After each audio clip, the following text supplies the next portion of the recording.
muy negativa en toda Europa. Los países más importantes quedaron destruidos, tanto en el sentido político, económico y social. Una de las entidades más importantes en la reconstrucción de la Europa de posguerra eran los partidos políticos.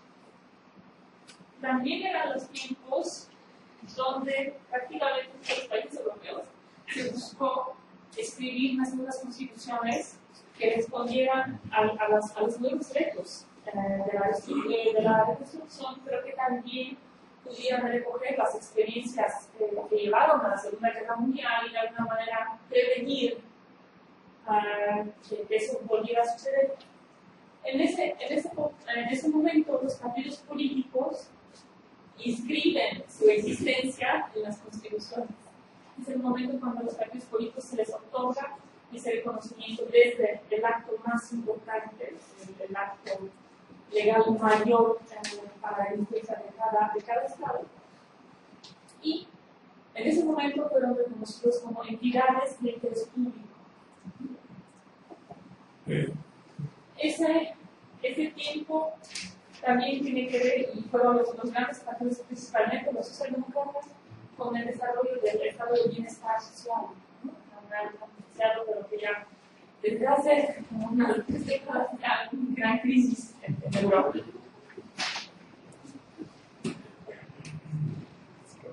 Hay varias, en la ciencia social, como saben, y todas las ciencias sociales no son ciencias exactas. El objeto de estudio de las ciencias sociales, como es el hombre y la actividad del hombre, sus diferentes aspectos, diferentes ámbitos, no es muy previsible, no se rige por unas leyes muy fuertes y aplicables a todo el tiempo. Entonces, en ciencias sociales y en las ciencias políticas, siempre hay varias teorías que nos explican los fenómenos sociales que estamos observando. En cuanto al surgimiento de los partidos políticos, hay 3 grandes teorías que lo tratan de explicar. La que acabamos de ver es la teoría institucional de Duverger, según el cual los partidos se crean o bien de origen parlamentario o al exterior. ¿A qué se refiere Duverger?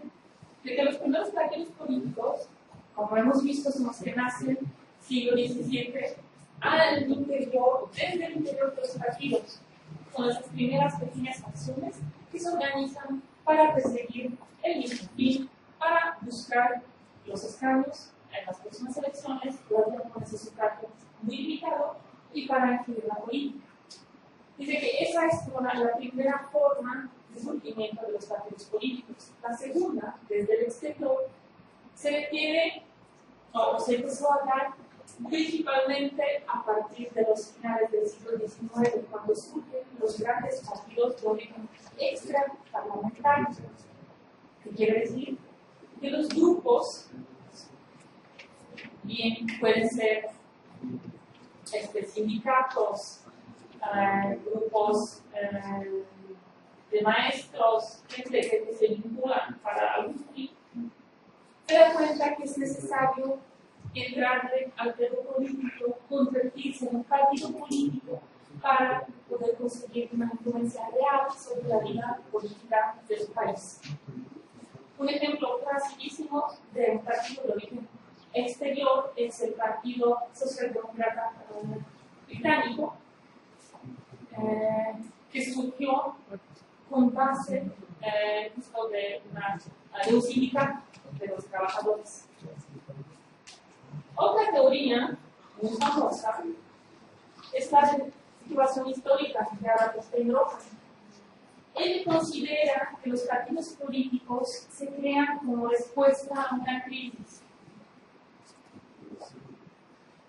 Para él, las situaciones de crisis eran, por ejemplo, el crecimiento o la creación del Estado-Nación, las revoluciones, y refiriéndose al continente americano, surgimiento después de la independencia, de la posible independencia de los países.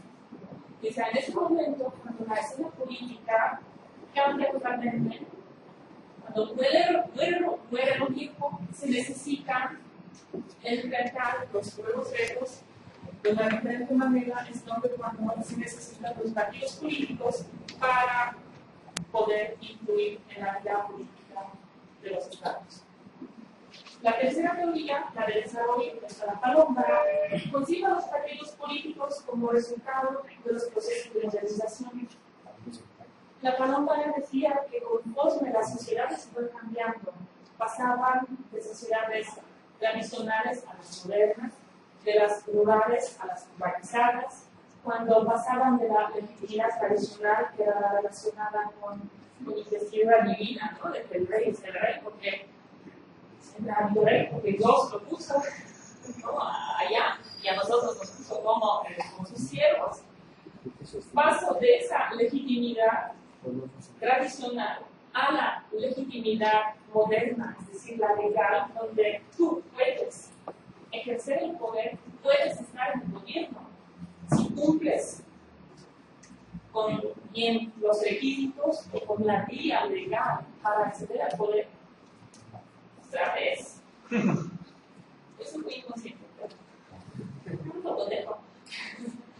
Cuando las sociedades se vuelven más racionales, menos sujetas a esa visión maniqueica y tradicional y religiosa del mundo, se moderniza el juego político y es ahí donde se empiezan a necesitar cada vez más los partidos políticos para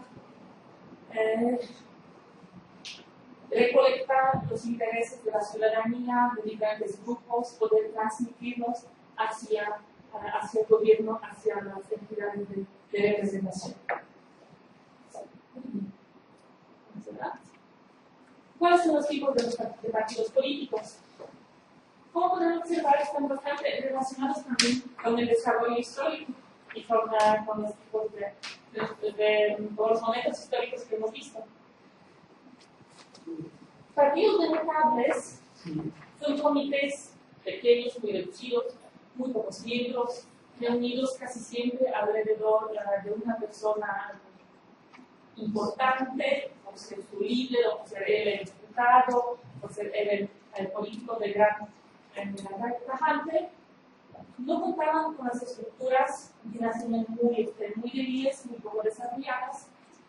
Se activaban únicamente para los periodos electorales.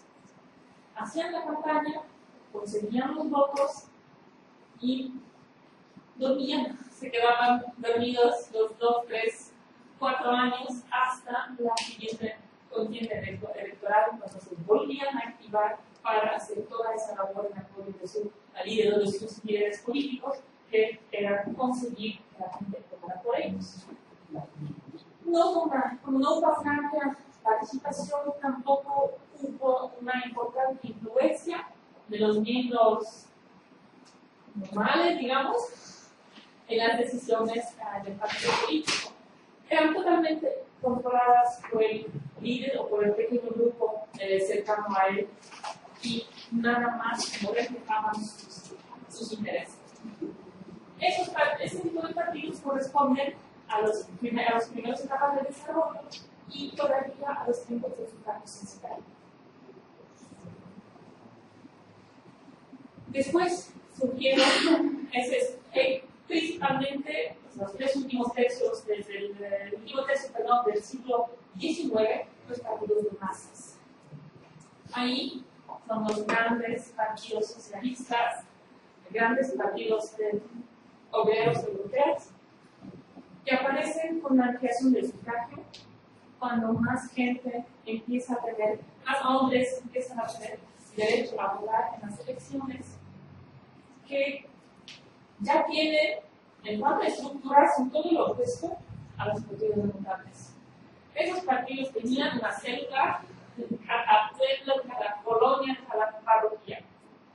Son los partidos que tenían muchísimos, realmente grandes cantidades de miembros, de afiliados, donde sus afiliados aportaban económicamente a sus partidos y trabajaban también a favor de los partidos. mantenían las estudiantes o a veces incorporaban en sí organizaciones sociales de obreros, sindicatos, hacían cooperativas. El rasgo muy distintivo de esos partidos es como que trataban de organizar la vida de sus afiliados para que girara alrededor del partido. Tú ibas con la gente del partido, estabas en el sindicato, estabas en la cooperativa, en las tardes ibas con ellos para luchar contra el analfabetismo, enseñar a los obreros que tenían derecho, concientizarlos acerca de sus derechos, donde tus hijos jugaban, iban a la misma escuela, jugaban con ellos, hasta sus expresiones artísticas, grupos artísticas, escuelas que tenían, era todo giraba alrededor de los antimateristas. Otro rasgo muy importante es que eran partidos altamente ideologizados.